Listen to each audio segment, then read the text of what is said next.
Hey lovely, or hexling if you're from my Discord. I'm Imogen, and I'm just going to jump straight in. Honestly, I feel like this ruddy little pumpkin has cursed me and my tools. It's like he's self-aware and wasn't at all happy about being cut from the scene. Literally. He definitely put up a fight, but did I manage to remove him? I had Dremel issues from the start, so you'll quickly see me 2mm in change to a different tool, and I'll explain why in a bit. But first, the plan. This is a marker piece from Warhammer. Necromantic Horror Blood Bowl team, the Wolfenburg Crypt Stealers. Wow, what a title. And my friend Adam, who is AFFILIATION on Instagram, gifted me it because he knows I love ravens and crows and corvids. He thought I'd like it, and well actually, I love it. But, no offense to him, I'm not too keen on the little pumpkin. It's a little more trick-or-treat Halloweeny for my taste, and I definitely love the more Gothic Macabre aesthetic, grim dark desires, dark academia, goth witch tastes. So in this video I plan to remove the little pumpkin and reimagine this vignette grave scene. Oh, and the grave's guardian? She's called Quoth. Quoth the Raven. I also imagined adding an altered base to this with a zombie hand rising from it. However, the hand bits that I ordered a week ago from a private eBay seller, not a shop, still haven't been shipped, and I'm quite cross to tell you the truth. Between that and the fact I can't find my Dremel charger. So the Dremel drama continued, or more to the point, discontinued, as I learned that Dremel have stopped making the particular rotary tool that I ordered a few years back for £185. And what's more, they've also discontinued the chargers, since the new tools have a different port size or attachment. And so with money I didn't have, I ended up going and buying a third-party charger, which Dremel don't recommend. And this third-party charger was delivered to the wrong address, which I then couldn't get until the day after. But all around, this drama was a total waste of time and money, as in the end, the charger didn't even charge the Dremel anyway. So another day or two and some more money spent, and here's another tool. A wired one, as I'm fed up with these wireless things that always seem to be out of battery when you need them the most. So let's see how it worked. Surprisingly, I only needed to knock it to the first speed and it took down the plastic instantly. I was able to shape the mount so it looked like disturbed earth.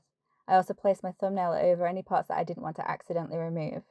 I planned to add basing medium to my earth mound later, so I wasn't too worried about being perfect. I more or less leveled off the side of the grave and took some more of the material off from underneath so it sits a teeny tiny bit straighter. And overall, I'm very excited about how it's turning out.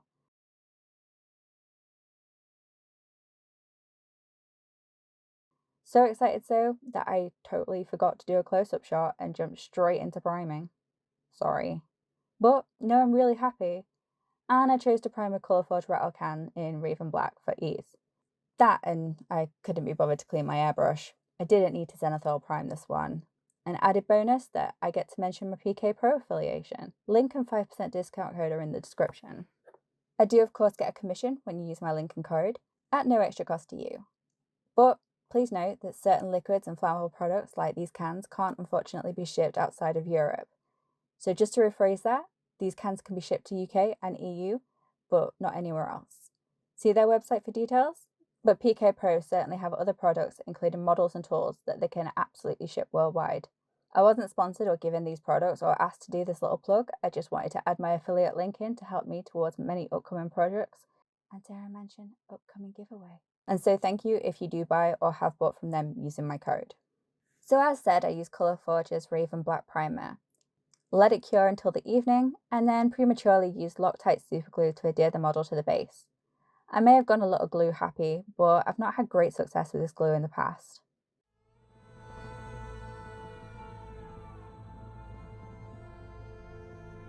I then awaited the remaining time for the primer to cure. It does say wait 24 hours. So here we are, the next day, and the first thing I wanted to do was use some sanding sticks to sand the overhang of the figure so that it was flush with a 25mm base edge.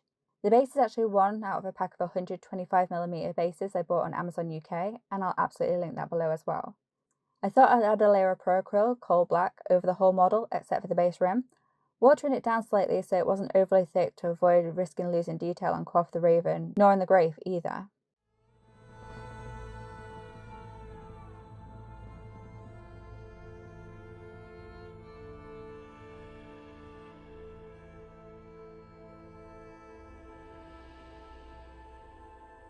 I left that for a couple of hours, and upon returning I sat down and painted the grave. Not detailed, just enough that I could add my earth mixture and not worry about trying to paint the grave around the earth medium if I needed to later on. I generally wanted to stick to a dark nighttime scene lit by the moonlight and maybe some streetlights. But overall, I didn't want this piece to be too bright nor too dark. So when painting the grave, I used Acryl coal black and titanium white to lighten it a little, and Vallejo model colour 70.899 dark Parisian blue. These colours I'll also repeat on Quoth the Raven later. I started with my trusty workhorse sable-haired paintbrush and wet blending, but I ended up reaching for my pom-pom tool. I'll link the video on that, buy or DIY, in the description. And it worked amazing for stippling on and creating texture. I was praying it would dry as good as it looked when wet.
I really had hoped that the hands I ordered from eBay UK would have been here so I could paint one up and set it in place. I really wanted to build the earth base and medium texture around it and not have to try and guess the size of the hole I needed. Hopefully I left enough space to achieve my desired disturbed earth look, but since the hands weren't here and I didn't have anything else, I decided to go ahead and just jump in with mixing up the texture paste anyway. For this I used Kraut cover adhesive basing glue product called Kraut-Tac, 3 basing medium products by Kraut cover, Common Earth Dark, Kodama Woods, and a Telegram Dark. And honestly, if I was to just buy one for this project, I'd just reach for Kodama Woods. And by the way, I have an unboxing of these 3 as they were gifted to me by PK Pro before I was an affiliate with them. I'll drop that below if you're interested. Kraut cover ships directly through PK Pro and even other stores around the world. PK Pro also stocked Green Stuff World foliage, so I grabbed a small bit and chopped it up and added that for more texture to my mix.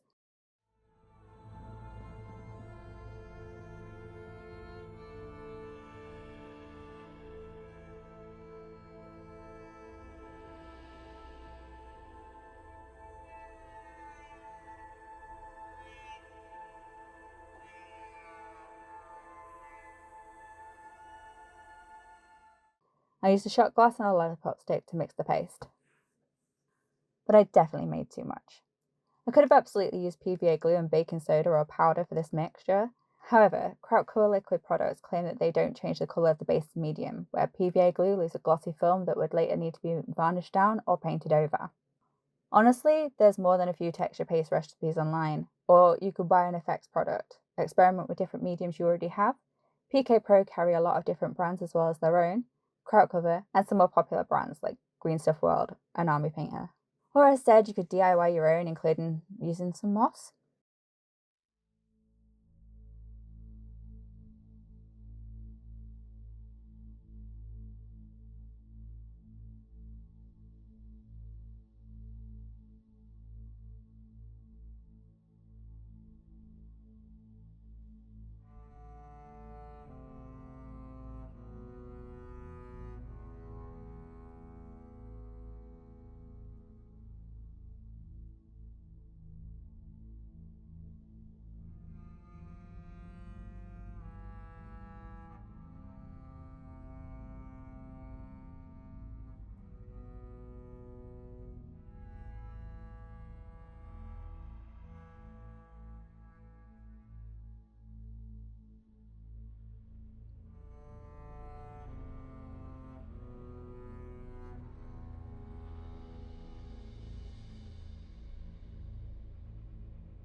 I'm excited for how mine's looking, especially when applied to my model.